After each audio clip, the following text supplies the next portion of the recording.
एक होता कारवर या पुस्तकाचं नाव घेतलं की आपल्या डोळ्यासमोर नाव येतं ते वीणा गवाणकर यांचंच. वीणा गवाणकर यांनी या एक होता कारवर या पुस्तकाच्या यशानंतर आपला प्रवास कसा चालू ठेवला आणि एका यशाच्या पाठी काय मेहनत होती हे आज आपण जाणून घेणार आहात खुद्द लेखिका वीणा गवाणकर यांच्याकडून. बुक्स माय वे तर्फे आपण सर्वजण आज स्वागत करत आहोत लेखिका वीणा गवाणकर यांचं. नमस्कार मॅडम. नमस्कार. एक होता कारवर याच्या यशामागे तुमची मेहनत किंवा तो एक होता कारवर ही गोष्ट लिहिण्यामागचा उद्देश तुम्ही तुमच्या पुस्तकाच्या मनोगतामध्ये स्पष्ट केलेलाच आहे. कारवरच्या या यशामागचं वाचकांसाठी तुम्ही थोडक्यात काय सांगू शकाल आता? काय असतं की आपण जेव्हा एखाद्याचं काही कर्तृत्व किंवा आयुष्य बघतो त्याच्यात अगदी तो माणूस परका असेल किंवा ज्याचा पुतळा बांधून त्याला ठेवलेला असेल तर तो आपल्याला आदरणीय वगैरे वाटतो, परंतु जवळचा वाटेलच असं नसतं. परंतु सर्वसामान्य आयुष्यात जे तुमच्या जवळ असतं, ओळखीचं वाटतं आणि ओळखीचं वाटल्यावर अरे चा असं वाटतं, अरे इतकं साधं असून तेव्हा आपण तो एक काहीतरी वेगळेपणा त्याच्यात दिसतो की तुमच्या आमच्या सारखा किंवा त्याच्याही पेक्षा खालच्या एका सामाजिक स्तरातला माणूस ही झेप कशी घेतो आणि मग ती नुसती झेप घेतो म्हणजे काहीतरी वेगळं करतो एवढं नाही येते नुसतं. तर ते वेगळं करताना एक स्वतःपासून ज्याने जी सुरुवात करतो विकासाची तो शेवटी सामाजिक विकासाकडे किंवा मानवतेच्या हिताकडे जातो. आणि मग हे काम कसं केलं हे एका दिवसात नाही झालेलं. हे एक 4 दिवस काम केलं 5व्या दिवशी त्याचा पुरस्कार घेतला असं झालेलं नाहीये.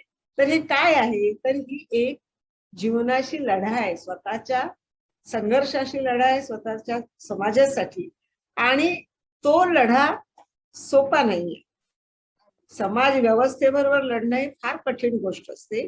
ती गोष्ट या लोकांनी केलेली असते. त्याच्यामुळे मग असं वाटलं की हे म्हणजे त्यावेळेस मी जेव्हा 40 वर्षापूर्वी लिहिलं 80-79 साली जेव्हा लिहून पुरं झालं म्हणजे साधारण 77 साली वगैरे मी सुरू केलं होतं. तर त्यावेळेस मला असं मुलं लहानपणा वाटलं की जीवन म्हणजे काय, निर्णय घ्यायचे असतात शिक्षणात म्हणजे काय, स्वतःचं मत किंवा स्वतःच व्यक्तिमत्व विकसित करायचं म्हणजे काय, की त्यावेळेस ही आताची सोशल माध्यमं नव्हती, समाज माध्यमे नव्हती. तर त्यांना मी वाचून दाखवत असे जीवन लहान मुलांना या गोष्टी.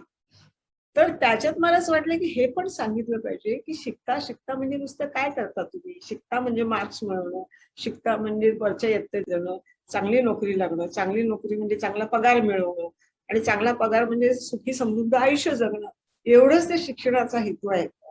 तर त्यांना अप्रत्यक्षपणे मला या माणसाचं एक कथा सांगायची होती की ज्याला काहीही नाही, तुम्हाला सगळे तो तुम्ही सबबी काढता.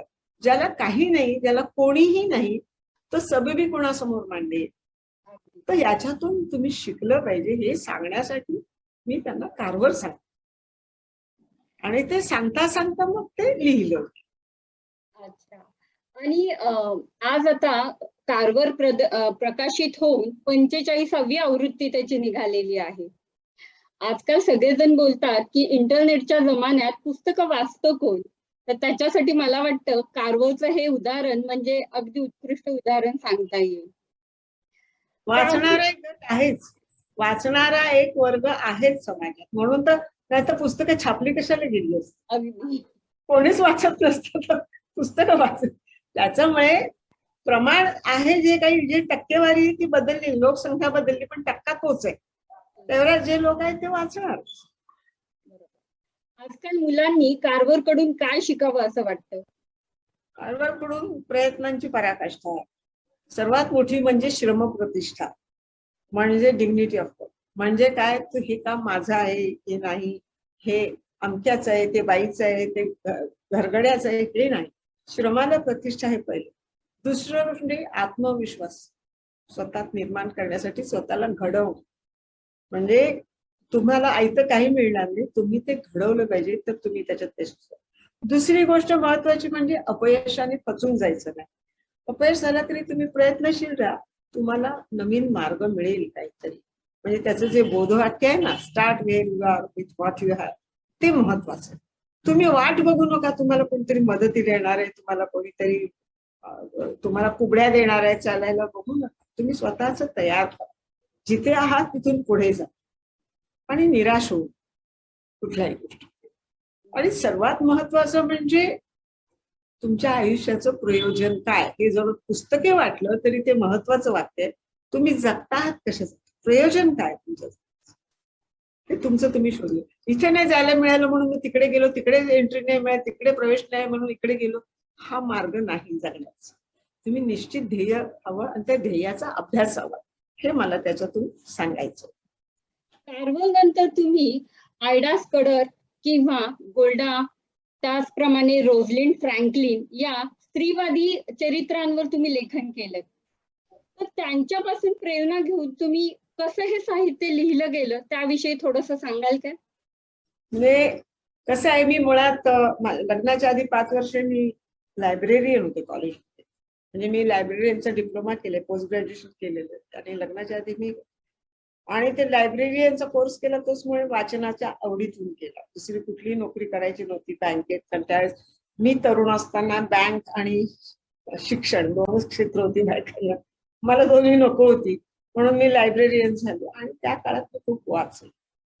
तर वाचनाला मला लक्षात आलं की मी मराठी माध्यमातून आणि ग्रामीण भागातून शिकलेले, की हे मी फक्त साक्षर आहे, मला कळलं की खूप मोठं ज्ञानाचं क्षेत्र आहे, विविध भाग आहेत, त्याच्यात कितीतरी विभाग आहेत आणि आपल्याला काही माहित नाही. त्याच्यामुळे मी खूप वाचत राहिले आणि वाचता वाचता मला स्वतःला लहानपणापासूनच चरित्र, आत्मचरित्र वाचायला आवडतात, कथा कादंबऱ्यांपेक्षाही. म्हणजे ज्या माझ्या किशोर वयात खांडेकर आणि फडके हे आमचे आवडीचे लेखक होते, त्या काळातही मी चांदबिबी वगैरे असे चरित्र मिळवून वाचत होते. म्हणजे मला मुळात प्रवास वर्णन, चरित्र हे माझ्या आवडीचे. बखरी पण मी वाचल्या लहानपणी, ती भाषा कळत नव्हती तरी प्रयत्न करायचे. तर ह्याचं कारण मला वाटतं कुठेतरी असं जाणून घेणं आवडतं, काहीतरी समजून घ्यायला आवडतं. माझा विषय मराठीचा, माझा कुठलाही विज्ञानाशी संबंध नाही, मराठी घेऊन मी BA झाले.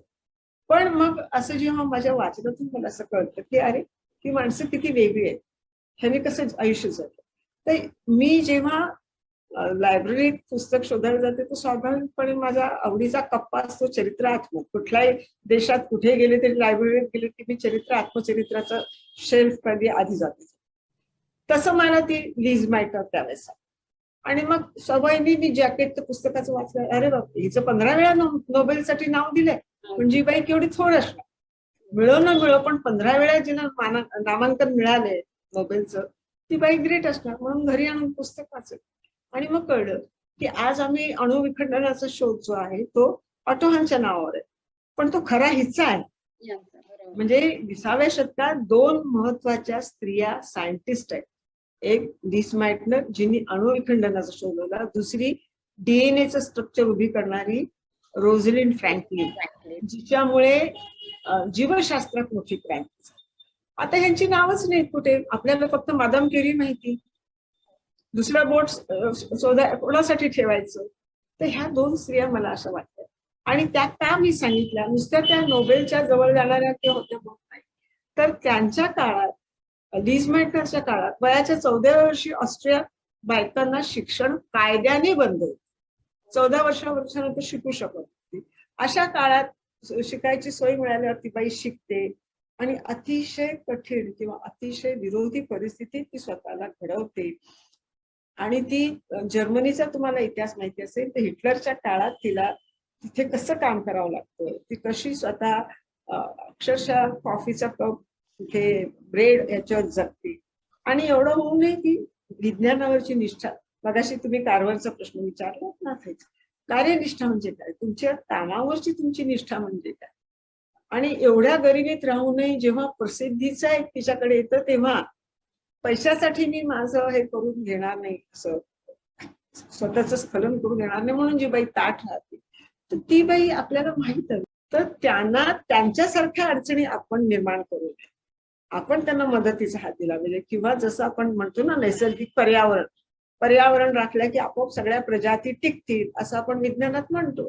तसं सामाजिक पर्यावरणात सुद्धा सामाजिक पर्यावरण तुम्ही टिकवलं तर आपोआप स्त्रीजात सुद्धा भरभराटीला येईल.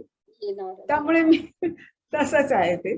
तसंच ते रोझलिनचं तिचं जे डीएनएचा शोध जो वॉटसन किंवा क्रिकच्या नावावर जातो तो वास्तविक त्याचं मूळ संशोधन या रोझलिन फ्रँकलिन. त्या 2 स्त्रिया मी अशासाठी सांगितलं की मी ह्यांनी मूलभूत शोध लावले. म्हणजे आपल्याकडे विज्ञान क्षेत्रात खूप पुढे गेलेले असते पण ज्याला आपण मूलभूत शोध म्हणतो तसे कोणी लावलेले नाही. म्हणून या 2 स्त्रियांचं मला आकर्षण वाटलं म्हणून स्त्रियांचं. आणि रोझलिन फ्रँकलिन या स्वतः कॅन्सरशी झगडत होत्या. म्हणजे लवकर त्या गेल्या 37व्या वर्षीच त्यांना, कारण सतत ते क्रिस्टलोग्राफी किंवा एक्सरेचे त्यांना जो काम करावं लागत होतं त्यांनी त्यांच्या ओव्हरीचा कॅन्सर झाला आणि त्याच्यात त्या गेल्या. परंतु शेवटपर्यंत ती बाई अतिशय विज्ञान निष्ठा ठेवून आपलं काम करत, अतिशय महत्वाचं. आणि तिला सुद्धा तिच्या संशोधन कार्याच्या वेळेस खूप पुरुष संस्कृतीशी झगडा द्यावा लागला त्या काळात. तर अशा वेळी असं वाटलं की या बायकांनी एवढ्या प्रवाहाच्या विरुद्ध पोहून स्वतःला टिकून एक निर्माण केलं तर आपण आपल्या घरातल्या लेकी बाळी सुना ज्या आहेत त्यांना असं काही विज्ञानात करायचं असेल किंवा कुठल्याही क्षेत्रात करायचं असेल तर आपण त्यांना पूरक वातावरण द्यायचं, ते महत्वाचं. किती छान विचार सांगितलात तुम्ही. माझा पुढचा प्रश्न असा आहे की कार्व्हल नंतर हे सर्व झाले पाश्चात्य चरित्र विषयी. कार्व्हल नंतर तुम्ही डॉक्टर खानखोजे यांच्याविषयी लिहिलं, तसे डॉक्टर सलीम अली यांच्याबद्दल लिहिलं, सर्पतज्ञ रेमंड डिटमास यांचं लिहिलं. तर हे पर्यावरणाकडे तुम्ही कसे काय गेलात किंवा तुमची स्वतःची काही ती आवड होती का? पर्यावरणाकडे मुद्दाम जावं लागतं का? आपल्या आयुष्याचाच भाग आपणच पर्यावरणाशी निगडीत आहोत. अगदी अगदी अगदी.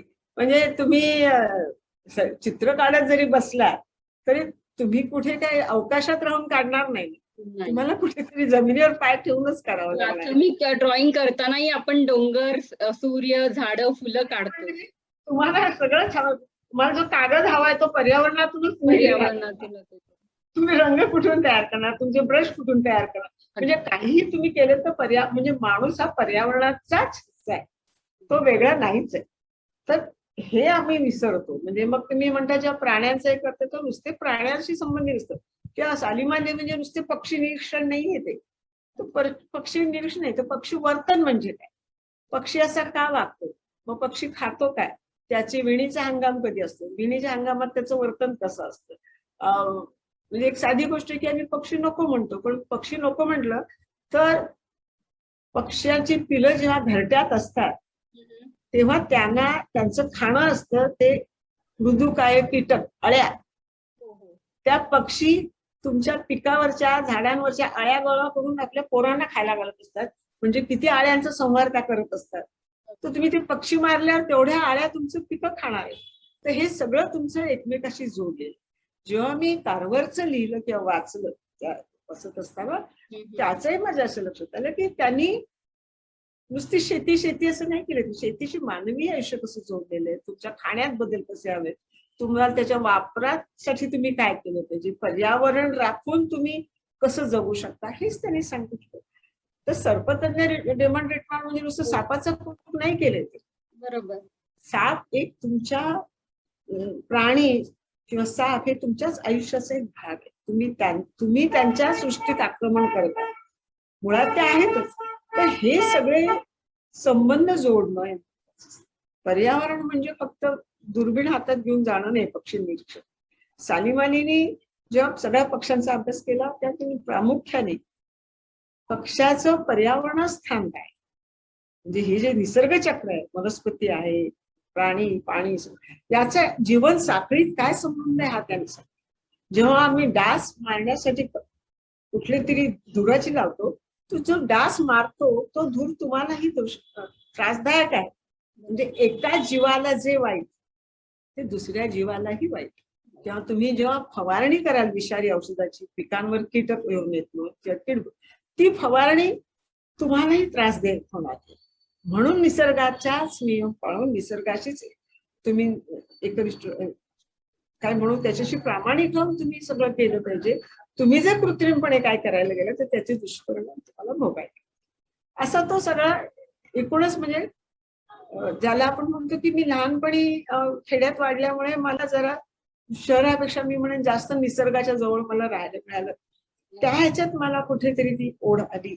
आणि मला असं वाटलं की नुसतं ज्या सालीमाली पक्ष्यांचं म्हणतात ते नुसतं पक्ष्यांचं नसतं, तर माझ्या जीवनाशी तुमच्या दारात चिमण्या येत नाहीशा झाल्या तर तुम्हाला कळलं पाहिजे सगळ्यात आधी पर्यावरणातले दोष किंवा प्रदूषण पक्ष्यांना कळत असतं. पक्षी याचे बंद झाले की तुम्हाला ती सिग्नल असते, ती शिट्टी असते, धोक्याची खूण असते, ती प्रदूषण वाढ.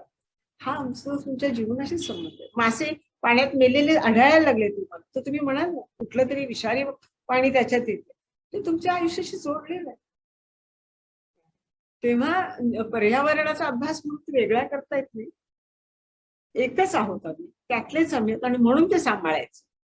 बरोबर. यापैकी डॉक्टर सदाशिव पांडुरंग खानखोजे यांच्याविषयी तुम्ही जे पुस्तक लिहिलं ते खरोखर दुर्मिळ वाटावं असंच चरित्र आहे. कारण डॉक्टर खानखोजे यांची माहिती कुठेही उपलब्ध नाहीये. तर ही सर्व परिस्थिती असताना तुम्ही ती माहिती कशी मिळवलीत आणि पुस्तकाचं प्रयोजन कसं केलं हे थोडक्यात सांगाल? 5 वर्ष लागली, थोडक्यात काय सांगू. 5 वर्ष म्हणजे 92 ते 92 ते 95 मी शोधतच होते. 96 हे साल म्हणजे 92 साल ते 96 साल ते 97 सालापर्यंत जवळ मी लिहित होते. कारण ते लिहिणं पण कठीण होतं. याचं कारण असं की असाच एक नागपूरला कार्यक्रम होता लेखक तुमच्या भेटीला, आणि तेव्हा माझी 2च पुस्तकं प्रकाशित झालेली. ती आपली मशीद पडली त्यावेळची गोष्ट आहे, म्हणजे मला डिसेंबर 92ची गोष्ट आहे. डिसेंबर 92. तो कार्यक्रम चाललो होता आणि तो थांबवावा लागला, मशीद पडली आणि सगळं बंद झालं म्हणून ती तारीख लक्षात. तर एका मुलाने विचारलं की मी तोपर्यंत सालीम अली, नंतर रेमंड डिटमार्स आणि आयडा स्कलर 3च पुस्तकं लिहिली. तो म्हणाला तुम्हाला सगळे बाहेरचेच लोक सापडतात का लिहायला, भारतीय कोणी सापडत नाही का? मी म्हटलं अरे नागपूरमध्येच एक डॉक्टर खानखोजे होऊन गेले, ते सगळं मीच कुठे लिहिलं पाहिजे, तुम्ही पण लिहा की, अग्रिकल्चरचा मुलगा तू लिही की म्हण. तर एक श्रोत्यातल्या बाई उठून म्हणाल्या अहो ते माझे मामे सासरे होते, तुम्ही लिहिणार असेल तर तुम्हाला मी माहिती सांग. आणि तिकडे ती मशीद पडली आणि ती सभा संपली. पुढच्या वर्षी मी काही कामासाठी मी गेले तर सहज उत्सुकतेने मी पुन्हा शोधत गेले की त्या बाई कोण, आणि त्याच्यातून मग मला खानखोजे तुकड्या तुकड्यांनी छोट्या छोट्या अंशाने समजून गेले. त्यावेळेस इंटरनेट नव्हतं, कुठलं माध्यम नव्हतं शोधायला, आणि त्यांच्याबद्दल सांगणारही कोणी म्हणजे मराठीत तर त्यांच्याविषयी काही नव्हतंच. मग उत्सुकतेने मी त्या काळातल्या लोकांची म्हणजे लायब्ररी नसल्याचा फायदा असं होतं. म्हणजे मी नेहमी म्हणते की चरित्र लिहिणाऱ्या माणसाने आधी लायब्ररी कशी वापरावी शिकलं पाहिजे. शोध घेत गेली. जो त्यांच्या त्या समकालीनांची 20 एक चरित्र मी त्यावेळेस वाचली. त्याच्यात कुठेतरी एखादी ओळ या खानखोजींची. आणि मग गेले आणि मग मी दिल्लीला गेले. नेहरू मेमोरियल ट्रस्ट मध्ये त्यांच्या मुलीने त्यांचं हस्तलिखित ठेवले असं पाहिजे. त्यांनी काही अशा नोंदी केलेल्या होत्या. तिला मराठी समजत नव्हतं, तिने नेहरू मेमोरियल ट्रस्ट केलं. तर मधु लिमयेंच्या मिसेस चंपातली लिमये त्यांनी आपला सगळा पुस्तक संग्रह मधु लिमयेंचा त्या नेहरू मेमोरियलला दिला होता. मला असं कळलं की तिथे त्यांच्या थ्रू जा म्हणजे तुझी सोय चांगली होईल, कारण दिल्ली सारख्या ठिकाणी तू जा. आणि खरोखरच तशी झाली. आणि तिथे मला त्यांच्याजवळ 25-30 फाईल्स अशा वेगळ्या वेगळ्या दिलेल्या.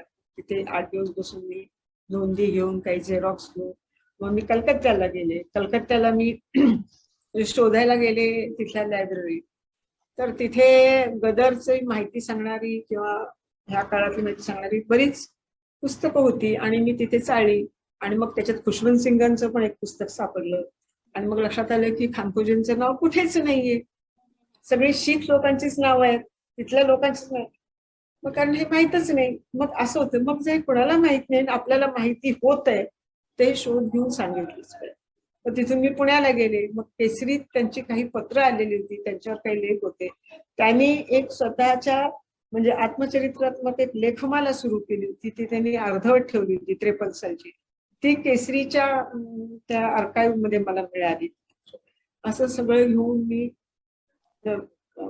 काय म्हणू त्याला, सगळं ते जोडणं फार कठीण होतं. कारण का असा कोणता, एक थोडं इंटरप्ट करते, असा कोणता क्षण आला जेव्हा वाटलं की गिव्हअप करावं, की अरे खूपच अतोनात कष्ट आहेत हे, किंवा हा प्रवास मी करते आणि या व्यक्तीविषयी आपल्याच भारतामध्ये कोणाला माहित नाहीये? हो. म्हणजे हा मी म्हणजे 5 वर्ष लागली, ह्याच्यात 6 महिने माझ्याशी हो, काही गेले ना वापस. कारण कुठेच काही मिळत नाही. हो, कोणच काही सांगत नाही आणि अर्धवट कळलेलं आहे, त्याची अस्वस्थता जास्त आहे. अर्धवट कळलेलं आहे. बरोबर. हा. ते पारखून घेता येत नाही, तपासून घेता येत नाही. कुणाकडून हे बरोबर आहे का कळत नाही.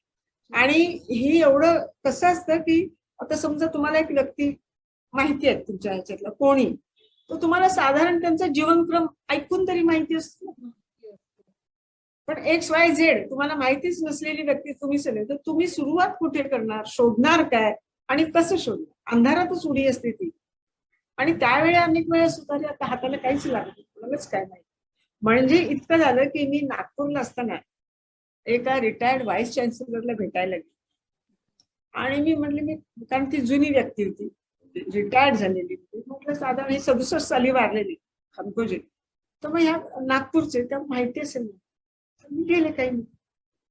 आता ते काय तुम्ही कारभार लिहिलंय, हे लिहिलंय, तुम्हाला तुमचं नाव झालंय, आता खानकोजे कोण कुठले, त्यांनी कोणाला तरी एक गोळी मारली असणार, कुठेतरी हे केलं असणार, आता तुम्ही त्यांचं चरित्र लिहिणार. तर अरे मला बापरे. तुम्ही विभूती पूजा करत इथपर्यंत आली की काय कुणाची, हा माणूस काय बोलतोय. म्हणजे आपण चुकीचा तर विषय हातात घेत नाही ना, की व्हाईस चान्सलर सारखा माणूस जो म्हणतोय की काय तुम्ही कसला विषय, ते काय ते तिकडे केलं मेक्सिको, तिथे काय त्यांनी केलं, असं जी व्यक्तीबद्दल म्हणतायत ते मी काय करणार. पण त्याच दिवशी संध्याकाळी खानकुजेंच्या एका पुतण्याकडे मी गेले, तर त्यांची मला कळलं ते इथेच जवळ राहतात म्हणून मी त्यांना भेटायला गेले. ते आजारी होते, पूर्वी इथे पोलीस डिपार्टमेंटला मुंबईत होते, ते रिटायर्ड होऊन त्याला. तर त्यांनी मला revolutionaries in Russia, Indian revolutionaries in Russia असं पुस्तक दिलं. आणि त्याच्यात म्हणाले पांडुरंग सदाशिव खानकोजे लेनिनशी कसे भांडले हे प्रकरण त्याच्यात. आणि ते पुस्तक घेऊन मी येऊन रात्री वाचल्यानंतर म्हणलं की जो माणूस स्वातंत्र्य लढ्यास कसा लढा द्यावा हे लेनिनशी भांडतोय, सांगतोय, तो माणूस काहीच करत नव्हता, हा व्हाईस चान्सलर म्हणतो. म्हणजे ह्याला काहीच माहिती नाही.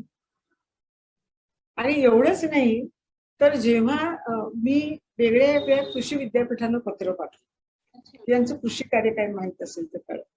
तर अकोल्याचे एक देशपांडे, श्याम देशपांडे म्हणून लायब्ररीन होते, पंजाबराव देशमुख कृषी विद्यापीठ. त्यांनी परस्पर मेक्सिकन युनिव्हर्सिटीत मेक्सिकन एम्बेसीला विचार, तुमच्याकडे खानकोजेंची काही माहिती असेल तर त्यांनी मला 50 पानं स्पॅनिश मधली आर्काइव्ह मधली त्यांच्या पाठवली.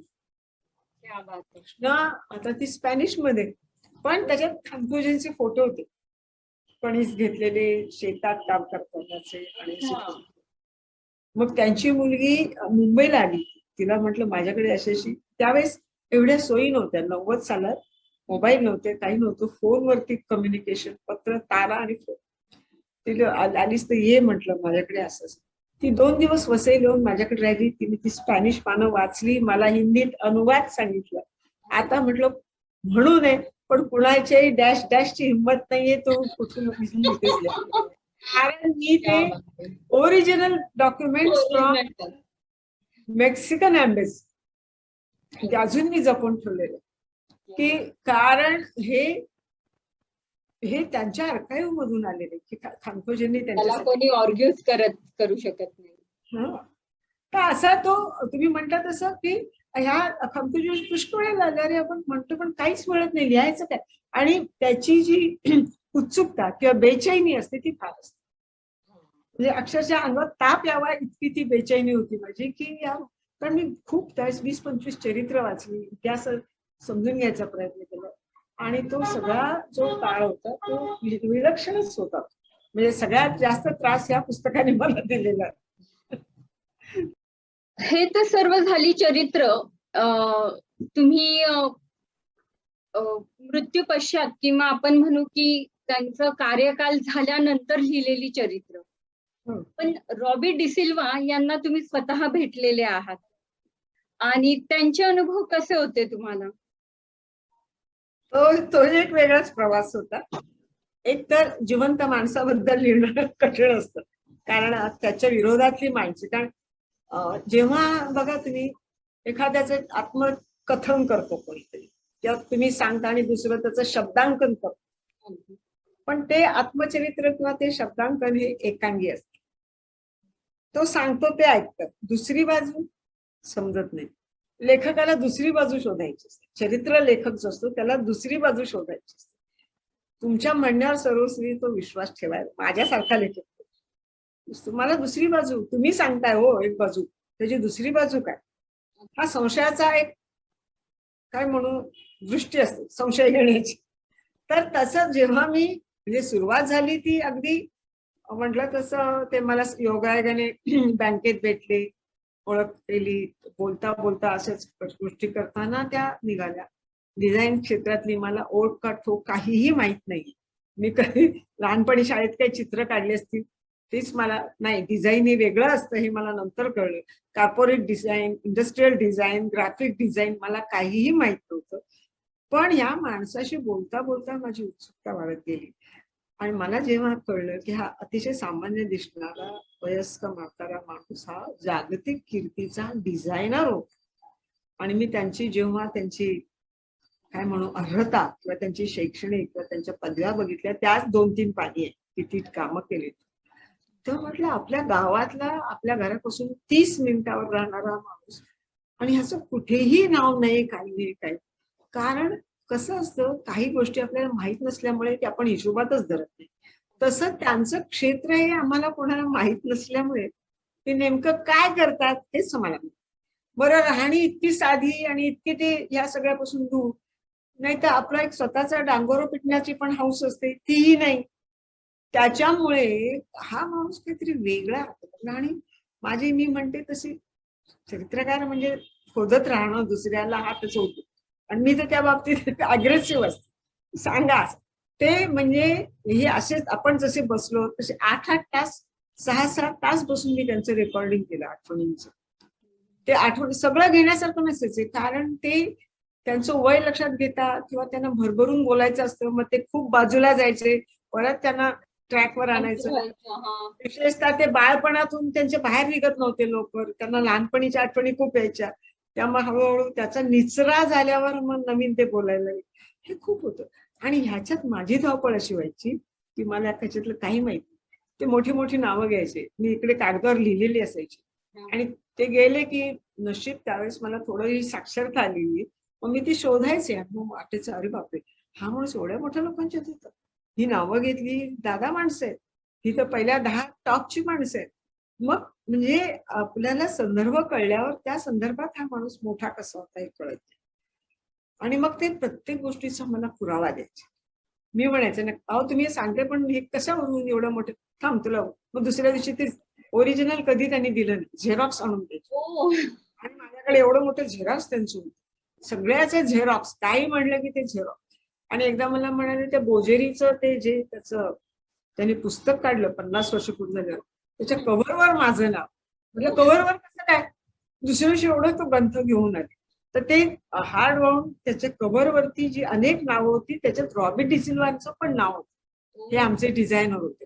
हा केवढा तरी मोठा मान होता, सन्मान होता की या आंतरराष्ट्रीय कीर्तीच्या अग्रगण्य याच्यावरती फ्रंट वरती त्यांचं नाव असावं. रॉबर्ट डिसिल्वा हा इतका मानाचा मुद्दा होता. तेव्हाच मी थक्क झाली की हा माणूस कोण होता, आंतरराष्ट्रीय कीर्तीच्या या माणसाचं नाव आहे कव्हरवरती, कव्हर डिझायनर मध्ये.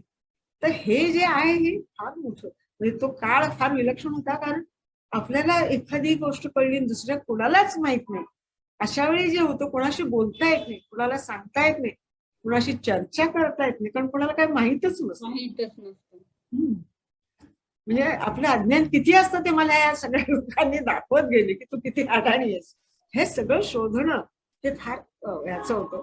पण सुदैवाने माझ्या आधीच्या पुस्तकाच्या लेखनामुळे चांगल्या लोकांशी, या व्यक्तींशी माझे परिचय झाल्यामुळे, त्यांचा माझ्याबद्दलचा सद्भाव असल्यामुळे त्यांनी मला मदत केली.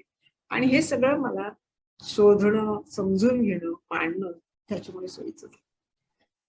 तो वेगळा अनुभव. हा आणि आणखी तुम्हाला सांगते, हा तुम्ही मगाशी एक प्रश्न विचारला त्याचा अर्धा भाग राहिला.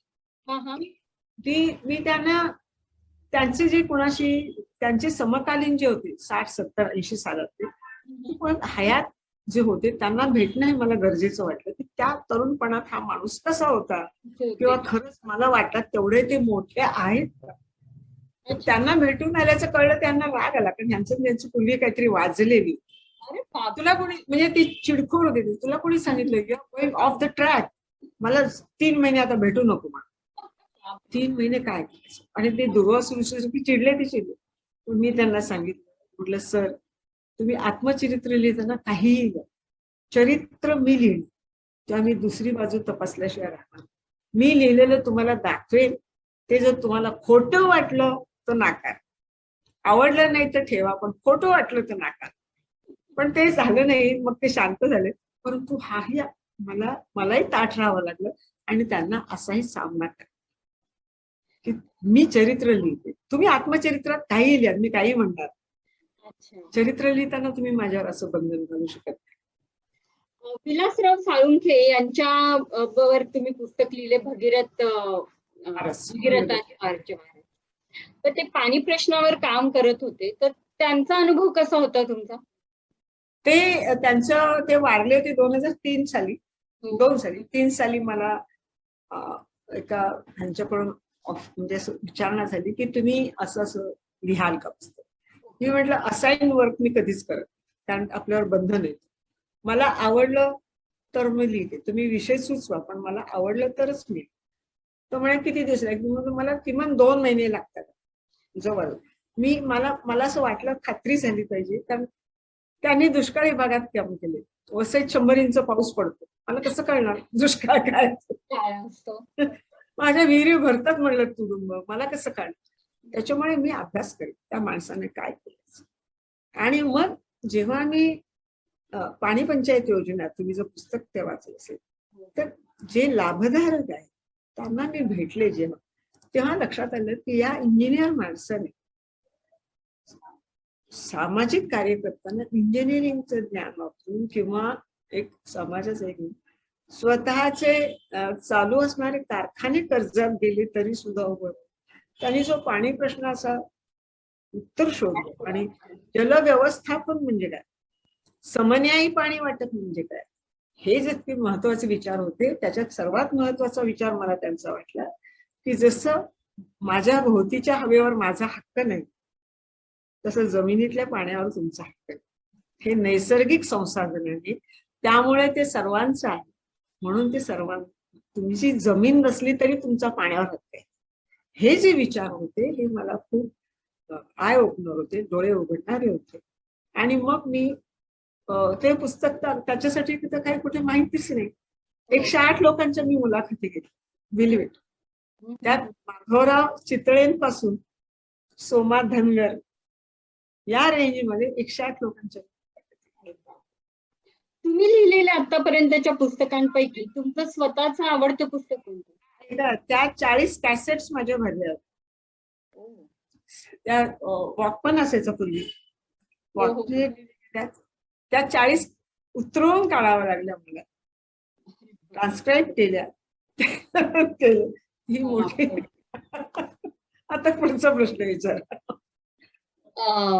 खरोखर तुमचे हे सगळे अथक परिश्रम तुमचं प्रत्येक पुस्तक वाचताना खरोखर पानोपानी जाणवतात.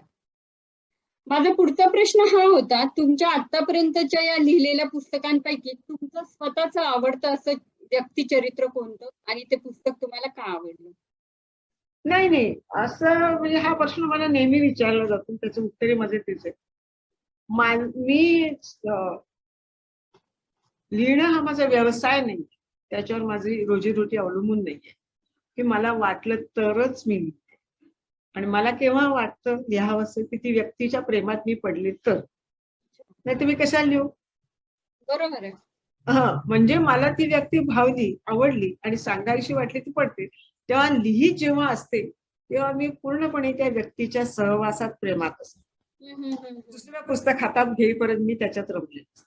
तर कुठलंही पुस्तक, पण मी मगाशी म्हटलं तसं मला तो गोल्डा गोल्डा लिहिताना मला वाटलंही नव्हतं की मी 2-2.5 वर्ष तिच्यात इतकी गुंतून जाईल.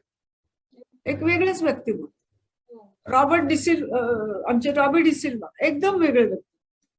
पण तो त्या काळापुरता माझा असतो. त्याच्यामुळे हे पुस्तक मी का लिहिलं असतं तरी चाललं असतं असं मला कधीच वाटणार नाही. कधीच कारण वाटलं. पूर्णपणे त्याच्या प्रेमात पडून मी अभ्यासून लिहिलेलं असतं. हा, नाही आवडलं तर चालेल, पण या बाईने खोटं लिहिले, अप्रामाणिक लिहिले असं तुम्ही म्हणू शकणार नाही. अगदी अगदी अगदी.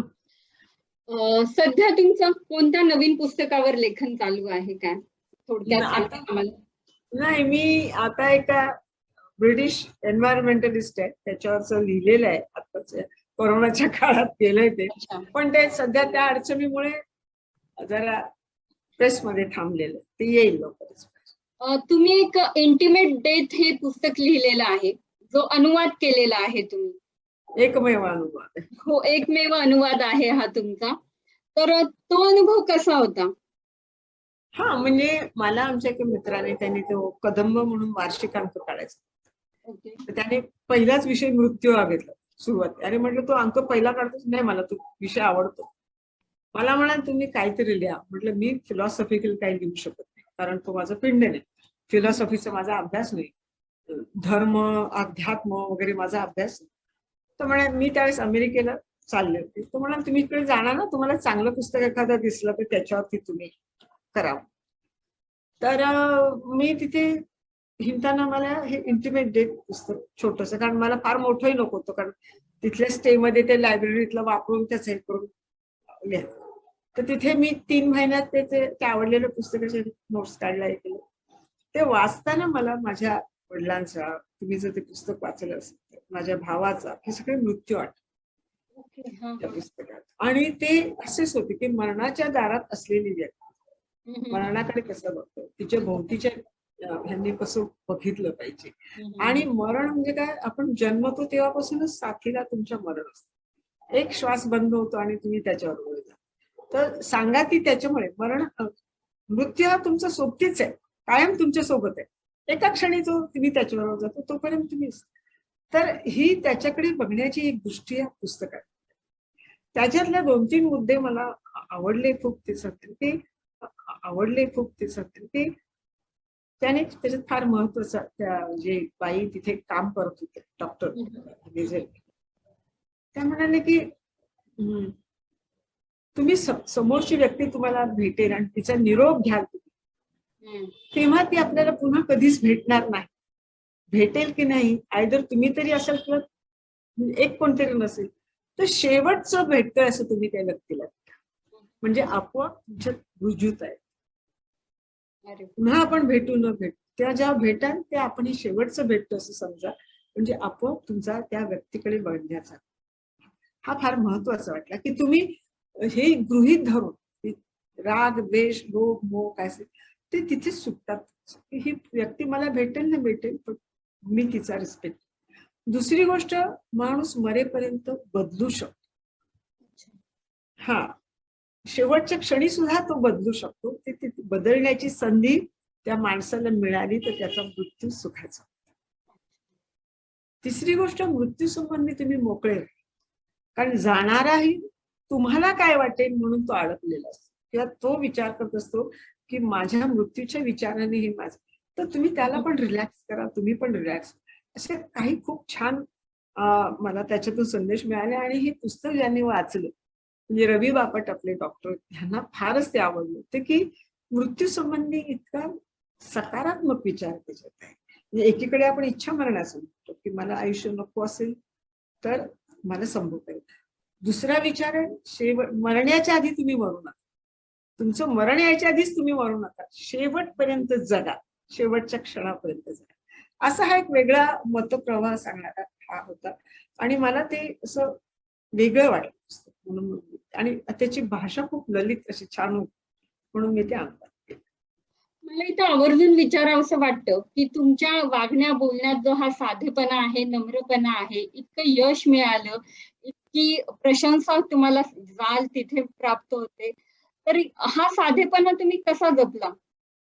अहो, ज्यांची चरित्र मी लिहिली ती कशी होती माणसं, त्यांच्याकडे मी कोण आहे, बरोबर. आणि नाही, ही सर्व चरित्र लिहित असताना तुम्ही जो अभ्यास केला, जे वाचन केलं, त्याने तुम्ही इतके नॉलेजेबल झालेले आहात. तर आजकाल आपण पाहतो थोड्याशा यशाने माणसं हुरळून जातात. तर हा तो साधेपणा कसा जपावा, खरोखर तुम्ही आजकालच्या पिढीसाठी तुम्ही हा संदेशच द्याल असं मला मी वाटतं. नेहमी उदाहरण सांगते की दागिने मी 125 घातली तर 150 दागिने घालणारी कोणतरी असेलच की. अरे मग वा. तिच्याच अगदी बरं. तसंच आहे. मी किती लिहिलं, 10 पुस्तकं लिहिली, 12 पुस्तकं लिहिणारी कोणतरी असेलच की. मी बरोबर. कशासाठी आणि ज्यांचं मला जे लोक आवडली, ज्याच्यासाठी मी आवडली त्यांना मानते. की आता कारवरचं तुम्ही 28 वर्ष एक कोट वापरला म्हणून कौतुक करता. पण मग माझा साधेपणा काय त्याच्यात आहे? 28 वर्ष एका साडीवर आणि याच्यावर नाही. जो माणूस म्हणजे ज्याचं आपण कौतुक करतो ते आणि आपण रोजचं जगणं याच्यात फरक असेल तर ढोंगीपणा ठरेल तो माझा. तुम्हाला आतापर्यंत मिळालेली सर्वात अशी वेगळी प्रतिक्रिया कोणती?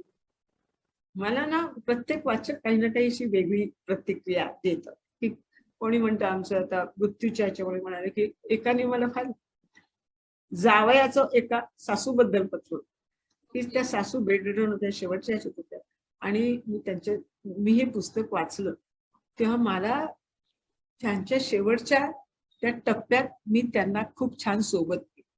हे इतकं मला आनंदाचं वाटलं की तो म्हणाला की ते वाचल्यामुळे मला माझ्या सासूकडे बघण्याची एक वेगळी जाणीव, एक दृष्टी द्या. म्हणजे हे असं असं कारवार बद्दल ते चिकार लोकांच्या अशा प्रतिक्रिया आहेत की ज्याच्यातून ते आमचं आयुष्य बदललं म्हणतात.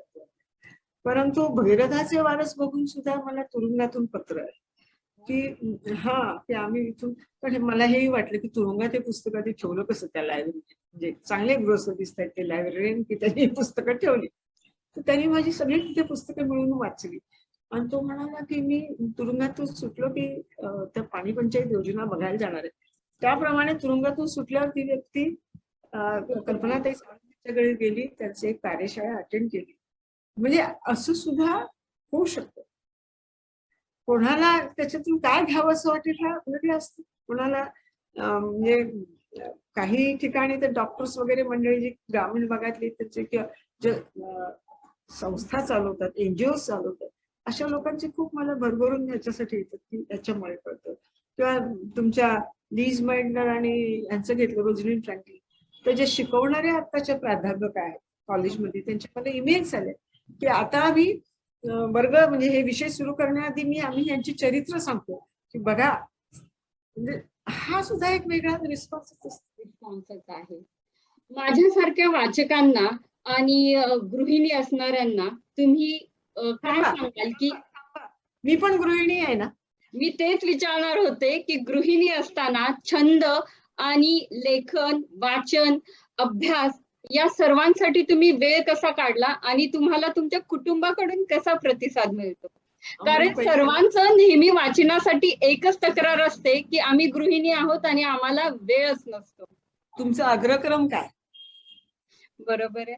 पण सर्वांना असं वाटतं की आधी तुम्ही नाही, तुमचे प्राधान्यक्रम जो तुम्ही ठरवलेले असतील कशाला वेळ द्यायचा. बरोबर. तर आता तुमच्या घरात ठराविकच पाणी येणार असेल ते पाणी कसं वापरायचं ठरवलं कशाला. वेळेचं तसं नियोजन करता ना त्याचे. तुम्ही कशाला हे देता. तुम्ही घरातलं बेबी सिटिंग किती वर्ष चालू ठेवता मुलांचं, नवऱ्याचं, त्याच्यातून बेबी सिटिंग करत असतात. त्या लोकांना स्वतंत्र वागवायला शिकवा ना. तिथे वेळ जातो. तुम्ही तुमचं हे काय आहे मग म्हणजे अग्रक्रम आपणच आपणाला प्राधान्य द्यायला विसरतो. किती वेळ लागतो स्वयंपाक करायला. बरोबर आहे. तुम्ही कशात रमायचं ते तुमच्या अगदी. तुम्ही कशाला प्राधान्य देणार ते तुमच्या बरोबर आहे. आणि मग तुमच्या 24 तासातली जी वेळ आहे ते 24 तासाचा तुम्ही कसा वापर करता. 24 तास काय कमी वेळ आहे का? बरोबर आहे. बरोबर. तर त्याच्यामुळे मला हा नेहमीच प्रश्न पडतो की आता काय 10 माणसांची घरं नसतात, 2 किंवा 4 माणसांचीच असतात. बरोबर आहे. मग तुम्ही ते वेळेचं नियोजन बाकीच्या सगळं याच्यातून म्हणजे म्हणजे म्हणजे बाईला स्वतःच्या व्यायामासाठी वेळ काढता आला पाहिजे, अगदी शरीर बरोबर. स्वास्थ्यासाठी वेळ काढता आला पाहिजे, वाचनासाठी वेळ काढता आला. 24 तासात तुम्हाला विश्रांती 8 तासाची भरपूर होते. उरलेले काय करता 16 तास? मी स्वतः गृहिणी आहे. माझी 5 वर्षांची मुलगी आहे. तिचं स्कूल, घरातली कामं, आता स्वयंपाक. बदललेलं आहे, कोरोनामुळे आणखीन बदललेलं हो, आहे. घरातून म्हणजे आम्ही टीचरही झालेलो आहोत आता.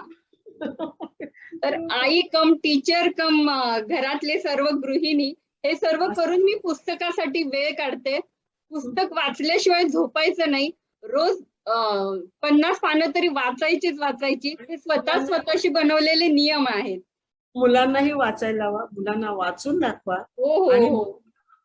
आमच्या घरात मुलं वाचत नाहीत ही समस्या कधीच नाही. कारण तुम्ही लहानपणापासून त्यांच्यावर वाचनाचं केलं ते आपोआप असतात आणि लवकर वाचायला. वीणाताई, तुम्हाला मला सांगायला आनंद वाटेल. माझी मुलगी बोलते की एक होता कारवरच्या आजी, या तुझ्या फ्रेंड कशा काय झाल्या? तर त्यांना कसा काय कॉल केला? माझ्यापेक्षा तिला जास्त आनंद झालेला होता. तिला हे माहितीये की तुम्ही लेखिका आहात आणि तुम्ही एक होता कारवर हे पुस्तक लिहिलेलं आहे. मग तिला हे प्रश्न पडतात. जेव्हा मीही छोट्या छोट्या गोष्टी करून त्यातल्या माझ्या मुलीला सांगते, तिलाही तो प्रश्न पडतो की जॉर्ज वॉशिंग्टन कारवर एकटे आईशिवाय राहिले कसे? त्यांना अभ्यास कर असं कोणी नाही सांगितलं, मग त्यांनी लिहायला वाचायला कसं शिकले? हे प्रश्न तिला या वयात पडतात आणि मला खरोखर मी तुम्हाला धन्यवाद देते. नाही, आता तुम्ही सांगता हा एक माध्यमाचा असा चांगला उपयोग आहे की इथे बसून मी गुगल मीट वरून किंवा याच्यावरून मी अंतर्भागातल्या खेड्यातल्या मुलांशी, आता झेडपीच्या शाळा आपल्या खूप त्याबाबत प्रगत झाल्या, तर तिथले शिक्षक मला जोडून घेतात. आता खानखोजे हे मला वाटतं 6वी-7वीला काहीतरी धड्यात कुठे आहे 7वीला. तर त्या शिक्षकांनी मला बोलायला लावलं. ते ग्रामीण भागातली मुलं बोलतात किंवा आपल्या अगदी लातूर बीडच्या पुढच्या एका छोट्या खेड्यातून त्या मुलांनी माझ्याशी खानखोजे आणि कारभार याच्यावरती ती मुलं बोलतात. ते शिक्षक वाचायला लावतात, मुलं वाचतात आणि प्रश्न विचारतात. तेव्हा ही माध्यमाची खूप छान एक सोय होते. लहानपणापासून मी माझ्या आई-बाबांच्या हातात कायम पुस्तक पाहिलं आणि कायमच आमच्या घरात पुस्तकांचं वातावरण होतं. आपसुकच माझ्या आईने मला वाचकणारी वाचक म्हणून घडवलं. तर मलाही असं नेहमी वाटतं की तोच आदर्श मी माझ्या मुलीसमोर ठेवावा. माझ्या हातात पुस्तक बघून अजून तिला वाचता येत नाही, पण ती हातात पुस्तक तरी पकडते. आणि मला असं वाटतं की सर्व वाचकांनीही यातून असाच प्रवास सुरू करावा.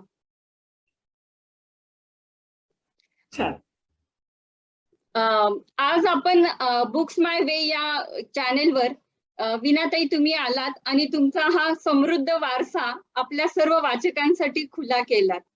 खरोखर तुमचे मनापासून आभार. धन्यवाद.